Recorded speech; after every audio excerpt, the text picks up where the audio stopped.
আসসালামু আলাইকুম। আজকে আমরা দেখাবো যে নাল অবজেক্ট Adobe After Effects এর নাল অবজেক্ট লেয়ারটা কিভাবে কাজ করে। নাল অবজেক্ট লেয়ারটা বুঝতে হলে আপনাকে একটা জিনিস বুঝতে হবে। ধরেন আপনার পরিবারের একজন কর্তা থাকে, স্বাভাবিকভাবেই বাবা হয়ে থাকে। এখন বাবা যখন আপনার পরিবারের সদস্যদেরকে একটা কাজ করতে বলে অথবা একটা কাজ নিষেধ করে, তখন কিন্তু সবাই সেই কাজটি করতে বাধ্য। নাল অবজেক্টটাও ঠিক সেম ওয়েতে কাজ করে। নাল অবজেক্টটা হলো গিয়ে পিতার অবস্থানের মধ্যে রয়েছে এবং অন্যান্য যে পরিবারের সদস্যরা তারা লেয়ার আকারে রয়েছে। লেয়ারকে যখন বলবে, নাল অবজেক্টটা যখন লেয়ারকে বলবে যে তুমি এটা করো অথবা তুমি এটা করো না, তখন কিন্তু নাল অবজেক্ট সেই অনুযায়ী করতে বাধ্য। ধরেন কয়েকটা লেয়ারকে একটা অবস্থান চেঞ্জ করতে চাচ্ছে নাল অবজেক্ট, তখন কিন্তু উনি ও এক কমান্ডই করতে পারবে। আমরা একটা কম্পোজিশন নিয়ে আমরা কাজটা একটু দেখাই। আমরা ধরুন কয়েকটা ইমেজ নিলাম, ইমেজ নিয়ে ইমেজ লেয়ার হতে পারে, টেক্সট লেয়ার হতে পারে, বিভিন্ন টাইপের লেয়ার হতে পারে। এই লেয়ারগুলো নেওয়ার পর শেপ লেয়ার হতে পারে, সলিড লেয়ার হতে পারে, ইত্যাদি যত লেয়ার আছে সবগুলো লেয়ার দিয়ে কিন্তু এই নাল অবজেক্টটা কাজ করে। ধরেন আমি 4টা অবজেক্ট নিলাম এবং 4টা লেয়ার তৈরি হলো নিচে, আশা করি বুঝতে পারছেন।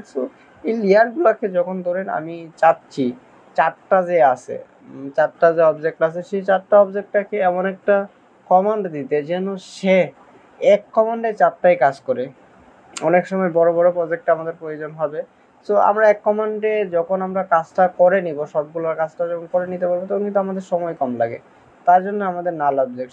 লেয়ার থেকে নিউ অপশন থেকে নাল অবজেক্টটা সিলেক্ট করে নিলাম, সিলেক্ট করে পজিশনটা সেট করে নিলাম। এখন আমরা একটা কমান্ড দিব, নাল অবজেক্টে বলবো তুমি এটা করো এবং ওরা তোমার দেখা দেখি কাজটা করবে। আরেকটা জিনিস এখানে রয়েছে, অবশ্য প্যারেন্টিং করে নিতে হবে।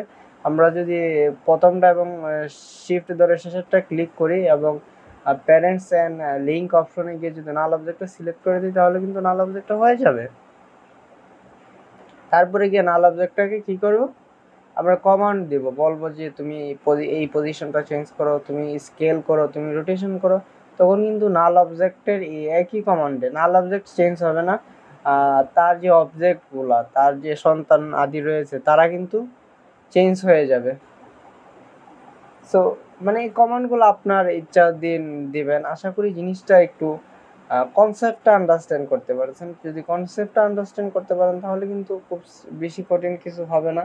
যে আপনি যখন প্র্যাকটিস করবেন, তখন কিন্তু আপনি এগুলা বুঝতে পারবেন যে কিভাবে এটা কাজটা হচ্ছে। মানে একটা কোড রান করাচ্ছেন, একটা কমান্ড দিচ্ছেন এবং একটা কমান্ডেই অনেকগুলা কাজ হয়ে যায় আর কি।